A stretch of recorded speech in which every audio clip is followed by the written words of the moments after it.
आज सुबह करीब 8 बजे रसायनिका के एक स्टूडेंट ने मुझे व्हाट्सएप पे मैसेज भेजा और उस मैसेज में उन्होंने लिखा है कि सर, क्या बायोटेक्निका रसायनिका हमें ये बता सकती है कि फ्यूचर में आर्टिफिशियल इंटेलिजेंस हम रिसर्चर्स को रिप्लेस कर देगा? क्या ऐसा होगा?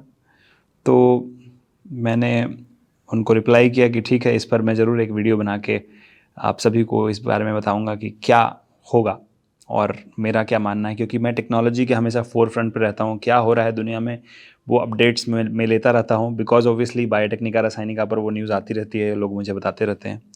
तो पहली चीज़ ये है कि आर्टिफिशियल इंटेलिजेंस जो है ये आपको रिप्लेस नहीं करेगा, ये आपको जानना चाहिए। हाँ, कुछ ऐसे रिपीटेटिव नॉन क्रिएटिव जॉब्स हैं, जैसे कि ड्राइवर का जॉब है, पायलट का जॉब है, ये सारी चीज़ें शायद ख़त्म हो सकती है, ऑब्सोलीट हो सकती है, लेकिन ये नई अपॉर्चुनिटीज़ को क्रिएट करेगा। अब जैसे टाइप राइटर जब का ज़माना था तो टाइपिस्ट का ज़माना था, वहाँ पर टाइपिस्ट होते थे तो एक नया प्रोफेशन था टाइपिस्ट। आज किसी को देखते हो टाइपिस्ट? बहुत कम जगहों पे आप किसी टाइपिस्ट को देखोगे, शायद किसी कोर्ट कचहरी में देखोगे। तो होता क्या है कि जब नई टेक्नोलॉजी आती है तो पुरानी रिप्लेस हो जाती है, तो पुराना प्रोफेशन भी चला जाता है।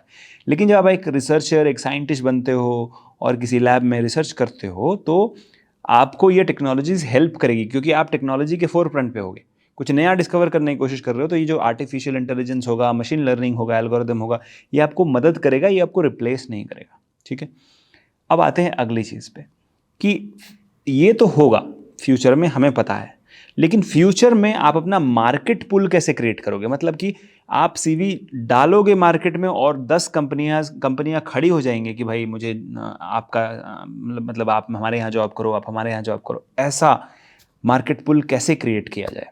तो इस सवाल का जवाब मैं देना चाहूँगा इस तरीके से कि फ्यूचर में देखिए, ये बात तो सही है कि आर्टिफिशियल इंटेलिजेंस और मशीन लर्निंग काफ़ी चीज़ें बढ़ा देगी। जैसे कि अभी आपको जो एक साल में रिसर्च करके जो डेटा मिलता है वो आपको एक सेकंड में मिल रहा होगा, इतना स्पीड आ जाएगा। क्वांटम कंप्यूटिंग और बड़ी बड़ी जो टेक्नोलॉजीज़ है, बायो इन्फॉर्मेटिक्स, केम इन्फॉर्मेटिक्स, इससे आ जाएगा।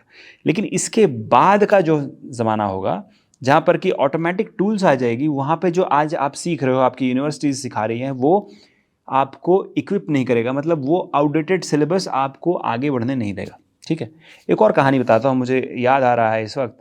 मैं एक पोस्ट डॉक्टरेट की इंटरव्यू ले रहा था, वो बिहार से हैं और वो एक सेंटेंस भी ठीक से इंग्लिश नहीं बोल पाते हैं। ठीक है, और मैं उनसे इंटरव्यू ले रहा था, अमेरिका में इस वक्त पोस्ट डॉक्टरेट कर रहे हैं। तो मैंने पूछा कि आप हिंदी बोलते हो, इंग्लिश तो ठीक से बोल नहीं पा रहे हो, लेकिन आप वहाँ कैसे पहुँच गए? उन्होंने कहा कि बस मैंने अपना नॉलेज अपडेट करता रहा, नॉलेज अपडेट करता गया। मेरा जो टेक्निकल नॉलेज इतना साउंड था, इतना स्ट्रांग था कि लोगों ने मुझे पुल कर लिया इंडिया से। तो आपको मैं यही बताना चाहता हूँ कि अगर आपका टेक्निकल नॉलेज स्ट्रांग है तो आपको कहीं भी पुल किया जा सकता है। यहाँ से अमेरिका, अमेरिका से चांद पर आपको डेफिनेटली पुल किया जा सकता है। लेकिन बात यह है कि टेक्निकल नॉलेज जो है आज से 5 साल बाद वो नहीं होगा। जैसे कि आज आप देखो कि ड्राइवर को टेस्ला ने रिप्लेस कर दिया, ऑटोमेटिक कार आ गई। बोइंग ने पायलट को ऑलमोस्ट रिप्लेस कर दिया है। 99% टाइम्स एक कंप्यूटर आपका प्लेन उड़ाता है, पायलट सिर्फ उसको ओवरसी करता है। तो अब देखा जाए तो फ्यूचर में बहुत सारी चीज़ें ऐसी होगी। तो आज जो आप यूनिवर्सिटी में पढ़ रहे हो वो सब आउटडेटेड हो जाएगा या हो चुका है, ऑलरेडी एक्चुअली हो चुका है। तो होगा क्या आगे कि नई टेक्नोलॉजीज़ को सीखना बहुत इम्पॉर्टेंट है। और मैं मानता हूँ कि कोई भी टेक्नोलॉजी जो आगे बढ़ रही है और बहुत फास्ट ग्रो कर रही है, जैसे कि कंप्यूटर साइंस, तो आप उसके कंधे पर बैठ के जब ग्रो करोगे तो और फास्ट ग्रो करोगे। कहने का मतलब ये है कि बायो इन्फॉर्मेटिक्स, केम इन्फॉर्मेटिक्स जैसी जो फील्ड है, उसमें अगर आप करियर बनाते हो और अगर आपका पैशन है तो आप डेफिनेटली उसमें आगे बढ़ सकते हो।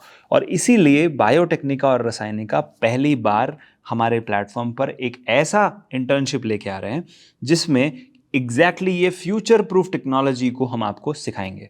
और इसको सिखाने के लिए नन अनदर देन हमारे अपने वेरी ओन फरहान ज़मीर सर आएंगे और वो सिखाएंगे आपको केम इन्फॉर्मेटिक्स में जो नई डेवलपमेंट्स है, नई केस स्टडीज़ है, नई पेपर्स पब्लिश हो रही है, नया क्या चल रहा है, कैसे आर्टिफिशियल इंटेलिजेंस और मशीन लर्निंग की मदद से हम केम इन्फॉर्मेटिक्स को और अच्छा कर सकते हैं। एकदम टेक्नोलॉजी के जो फोर फ्रंट पे जो आपको हम ले जाके केम इन्फॉर्मेटिक्स सिखाने वाले हैं, वो इंटर्नशिप शुरू हो रही है। और उस इंटर्नशिप की सारी डिटेल्स हमने लिंक में डाल दी है, आप चेक कर सकते हो। और इस इंटर्नशिप को अगर आप पहले 8 स्टूडेंट हो जो रजिस्टर करता है, उसको हम 50% स्कॉलरशिप दे रहे हैं। आपको 50% कम फीस पे करनी पड़ेगी बाकियों से। तो अगर आप वैसे स्टूडेंट हैं जो कि इकोनॉमिकली वीकर हैं लेकिन नया सीखना चाहते हैं, फ्यूचर प्रूफ होना चाहते हैं और मार्केट पुल क्रिएट करना चाहते हैं अपने लिए, तो ये एक गोल्डन अपॉर्चुनिटी है, एक सुनहरा स्वर्णिम मौका है आपके लिए। जाइए लिंक पे क्लिक कीजिए। आप हमारे एडमिशन काउंसलर से चैट भी कर सकते हैं और उनसे बात कीजिए और एडमिशन जल्दी से जल्दी ले लीजिए, क्योंकि केम इन्फॉर्मेटिक्स इंटर्नशिप आ रहा है बायोटेक्निका और रसायनिका के जॉइंट प्लेटफॉर्म पर, and it is powered by Farhan Zamir sir. और ये बहुत ही अमेजिंग इंटर्नशिप होने वाला है। और एक और इम्पॉर्टेंट बात कि अगर आप लक्ष्य बैच के स्टूडेंट हैं तो आपको ये इंटर्नशिप कंप्लीटली फ्री मिल रहा है। तो आपको चिंता करने की ज़रूरत नहीं है, आपको अलग से एनरोल करने की ज़रूरत नहीं है, वो आपके पैकेज में ही इंक्लूडेड है। तो ये था हमारा वीडियो जिसमें कि मैंने आपको बताया कि आर्टिफिशियल इंटेलिजेंस आपको रिप्लेस नहीं करेगा, आपको आपकी स्पीड को, आपकी रिसर्च और डिस्कवरी की स्पीड को 100 टाइम्स बढ़ा देगा। लेकिन फ्यूचर में जो दूसरी चीज़ मैंने आपको बताई कि जो फ्यूचर में जो टेक्नोलॉजी है वो बहुत ही एडवांस होगी और आपका सिलेबस जो है आउटडेटेड हो चुका है ऑलरेडी। तो अपने आप को टेक्नोलॉजी के फोर फ्रंट पर रखना है अगर, तो केम इन्फॉर्मेटिक्स की इंटर्नशिप बायोटेक्निका रसायनिका शुरू कर रही है अगले ही हफ्ते से। सो जल्दी से जल्दी इनरोल कर लीजिए, लिंक डिस्क्रिप्शन में है। मैं आपको मिलता हूँ अगले वीडियो में। टिल देन टेक केयर, धन्यवाद।